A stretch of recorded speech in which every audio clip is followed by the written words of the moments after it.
Today's video is sponsored by Squarespace. At 2:10 p.m. on December the 5th, 1945, 5 US Navy Avenger torpedo bombers comprising Flight 19 took off from Fort Lauderdale Navy Air Station in Florida on a route for a 3-hour training mission. After completing their objective, Flight 19 was scheduled to take them east for an additional 67 miles, then turn north for 73 miles before returning to the air station. Flight 19 never returned.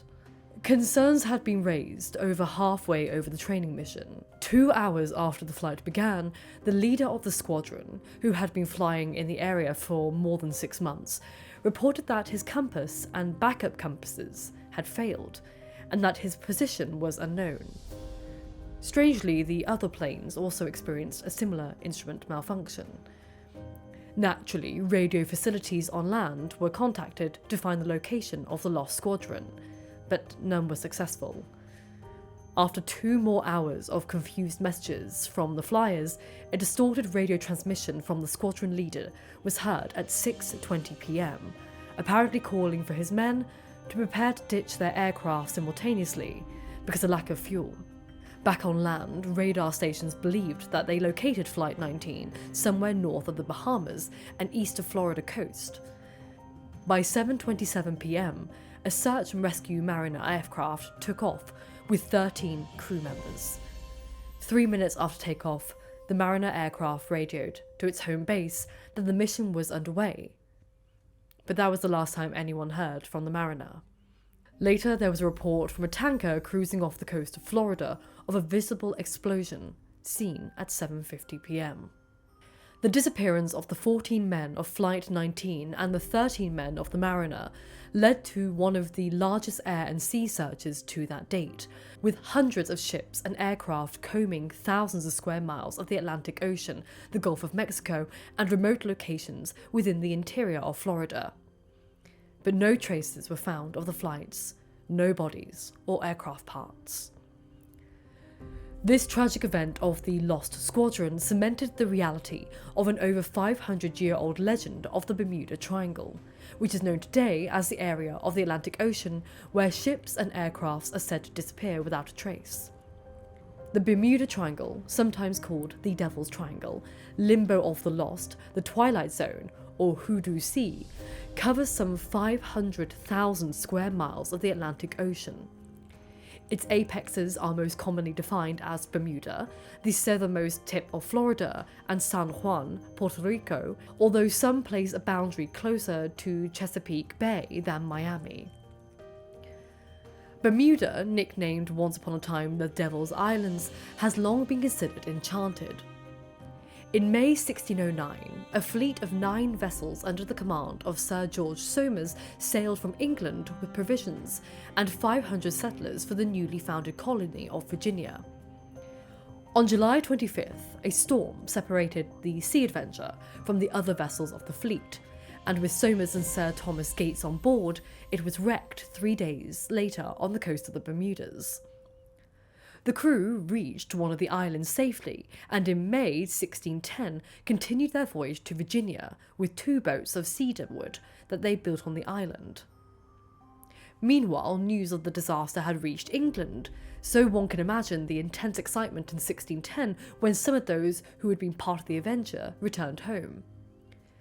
The wreckage captured the imagination of the English population. In that year alone, 4 literary narratives were published featuring a shipwreck likely inspired by the tale, Shakespeare's Tempest being one of them, in which he actually features the, quote, still vexed Bermudas. One of the most famous stories of a ship disappearing in the area came a few hundred years later. The HMS Atalanta, originally a naval vessel named HMS Juno, was a 26-gun frigate which played a role in annexing the Keeling Islands to the British Empire. In 1880, HMS Atalanta served as a training ship, but disappeared with her entire crew in the Bermuda area. It was assumed that the ship sank in a powerful storm, but the loss of the ship and her crew received worldwide attention, particularly considering it seemed to have vanished into thin air without a trace of its existence. The exact circumstances of the ship's disappearance still remain uncertain. Though there were no survivors, one former crew member said that the HMS Atalanta was overweight and that he had personally witnessed it roll beyond 32 degrees in heavier weather, and likely it wasn't fit for storms. Though no wreckage was ever found, there were rumours that parts of the wreckage were spotted by a German ship when it was passing through the Triangle in September of that year. Additionally, the Avon, a gunboat, sailed in a similar time in a similar area, and the crew on that reported seeing a lot of wreckage floating in the sea. In March 1918, the world became stumped over a new mystery. How could the biggest ship in the US Navy vanish without a trace? Well, before we hit this mystery and the Bermuda, I'd like to take a moment to thank today's sponsor, Squarespace. As you know, I have built all of my main business websites over the past few years with Squarespace because I love how intuitive and easy it makes website design and layout. I mean, look at my beautiful website. I know nothing about coding, and that's made making websites in the past really frustrating, but with Squarespace, I simply drag and drop my content where I want it. And if you're a creator like me who wants to expand your revenue stream, whether that's making your own courses or selling your merch, then Squarespace is an all-in-one platform that makes it easy for you to monetize your content and expertise in a way that fits your brand. You have a Squarespace member area that lets you sell courses or classes to followers, and also Squarespace has an inbuilt email campaign option where you can collect email subscribers and convert them into customers, all from your website. And the built-in analytics feature gives you insight into who's visiting your site and the traffic sources, the time they spend on it, most read content, their geography, and so much more. So if you want to expand your business or just build a beautiful site for your blogging leisure, then go to squarespace.com for a free trial. And when you're ready to launch, go to squarespace.com/Lady of the Library to save 10% off your first purchase of a website or domain. The USS Cyclops was an enormous collier built 550 feet long and with a crew of over 306 people. But one day it disappeared on a voyage between the West Indies and Baltimore. She had been sailing successfully since 1910, travelling between the Baltic Sea, the Caribbean and Mexico, assisting with moving coal around the world and helping refugees. But in 1917, when America entered World War I, the Cyclops became a key naval asset, transporting troops and coal to fuel the other ships worldwide. In March 1918, the ship was given tons of dense manganese ore used for steelmaking. She left Brazil loaded with the metal and then voyaged to Barbados to resupply for the long journey back to Baltimore. The last known message of the ship was simply, quote, "Weather fair, all well." But on the 9-day journey, something went wrong, and no one from the ship was ever seen or heard from again, vanishing without even sending an SOS. In a feature published a couple of years later after the ship's disappearance, Santa Fe magazine described the strangeness of the disappearance. Quote, "Usually, a wooden bucket or a cork life preserver identified as belonging to a lost ship will be picked up after the wreck, but not so with the Cyclops," it reported. She disappeared as though some gigantic monster of the sea had grabbed her, men and all, and sent her into the depths of the ocean, and the suddenness of her destruction is amplified by the absence of the wireless calls for help being picked up from any ship along route. As you can imagine, during World War I, people wondered whether the ship and crew had been the victim of a German submarine or raider. And that would have made perfect sense considering its resourcefulness and the German enemies, but there was never any evidence that German crafts had been in the area at all. Fingers were then quickly pointed to the captain, George W. Worley, who just months prior had been accused by members of his crew of being too drunk to steer the ship. There were even reports of a minor mutiny staged on board the ship. The Navy defended Worley of these charges and he returned to his command with apparently little fanfare. Marvin Barash, a descendant of one of the firefighters on board the ship, spent more than a decade researching the history, painstakingly gathering Navy records, ship logs and any other items that may be useful, including the blackened bag of manganese ore. Quote, "The whole existence of the ship has been swept under the rug," he told the Baltimore Sun. "It wasn't like it was lost in a glorious battle. It just kind of fell off the face of the earth." Barash has his own suspicions of what happened to the Cyclops. a series of mechanical failures, a crew unused to the new heavy cargo, and finally, a great rolling wave that may have tipped the ship and her passengers into the ocean forever. All of this, he thinks, may have coincided with the ship passing over the Puerto Rico Trench, the deepest part of the Atlantic Ocean, where she would basically be irretrievable. Many other mysteries have occurred in the region. On Monday morning of 1949, Captain John Clutha McPhee prepared his Avro 688 Tudor Mark IV aircraft, Star Ariel, for a flight from Kindley Field, Bermuda to Kingston, Jamaica. The weather was idyllic across the banned route. It was calm with clear skies and no incoming storms. Star Ariel was supposed to be grounded that day, but the plane originally scheduled for the flight, BSAA Star Lion, had suffered an engine failure on its approach to Bermuda, though it landed without any incident. With 13 passengers and 6 additional crew on board, the Avro departed Bermuda at 8:41 a.m.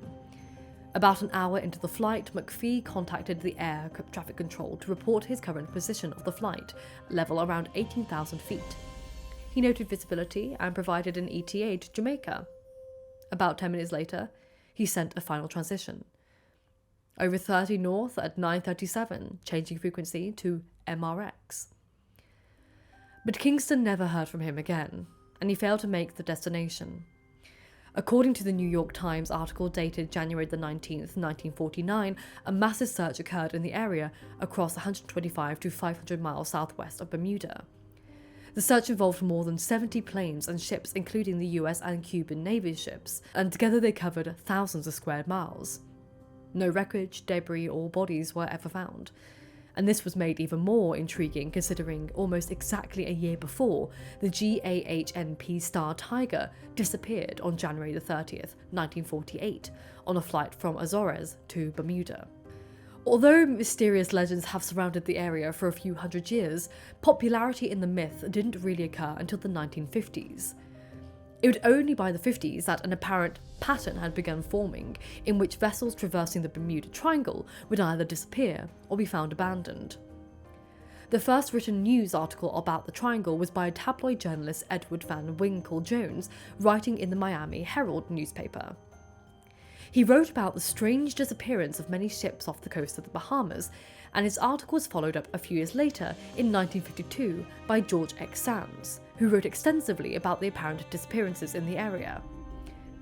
But we didn't get the name Bermuda Triangle until 1964, when an article titled The Deadly Bermuda Triangle was published by Vincent Gaddis in the Argosy magazine. Since then, scores of paranormal writers have blamed the triangle's supposed lethalness on everything from aliens to Atlantis, sea monsters, time warps, and reverse gravity fields.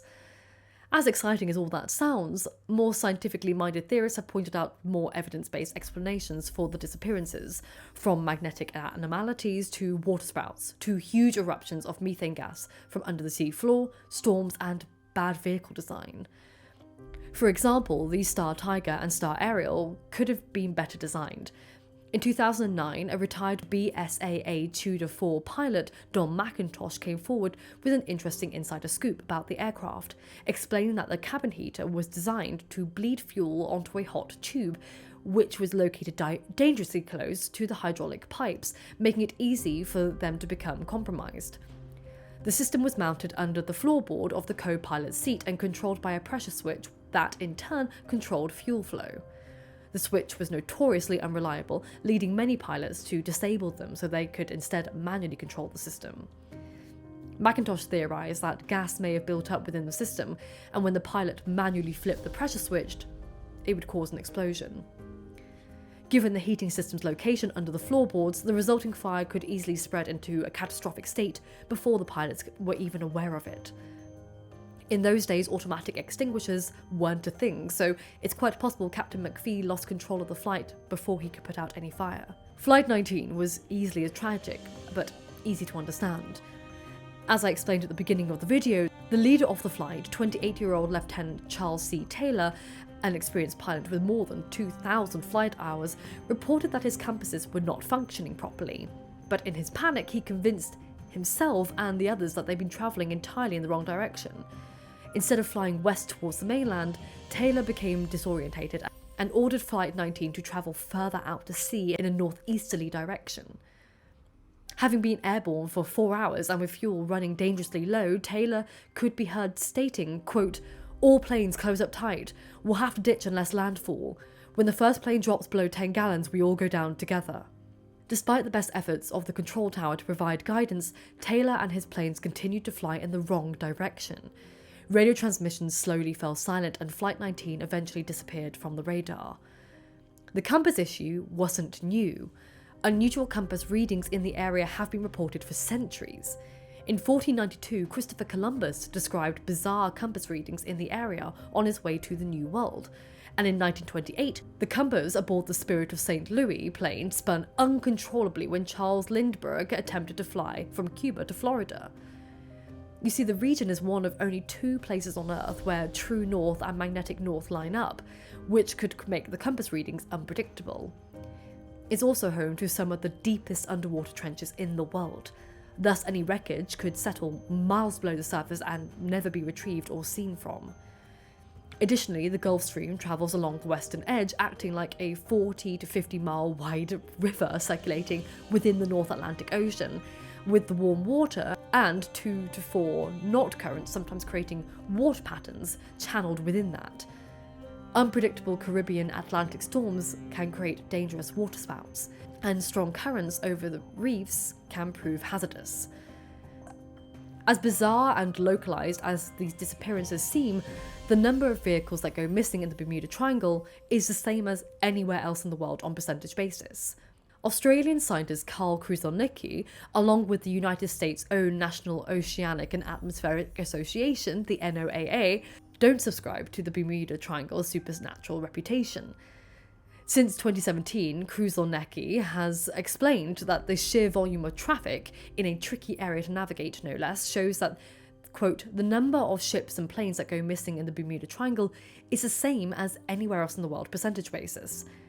He says that Lloyd's of London and the US Coast Guard support this idea. In fact, the Independent notes that Lloyd's of London has had this same theory since the 1970s. Additionally, the US government has stated that the Bermuda Triangle is not recognised as a shipping or flight danger zone and does not keep official statistics on the incidents that have occurred in that region. Culture clings to Bermuda Triangle conspiracy theories because they're far more entertaining and interesting. People aren't excited about mechanical difficulties, explosions, getting lost, running out of fuel, or unprecedented weather changes. But sea monsters, aliens, and even Atlantis make for great books, television, documentaries, and movies. One version of history sells more than the other. But if you're disappointed, then please don't be. Because trust me, you're just as at a risk of vanishing mysteriously on a plane flying anywhere as you are flying over the Bermuda Triangle. Thank you so much for watching today's video. If you're interested, please consider liking and subscribing to my channel. Thank you to my Patreons for making this possible, and I will see you soon for another video. And remember, books save lives, so keep reading.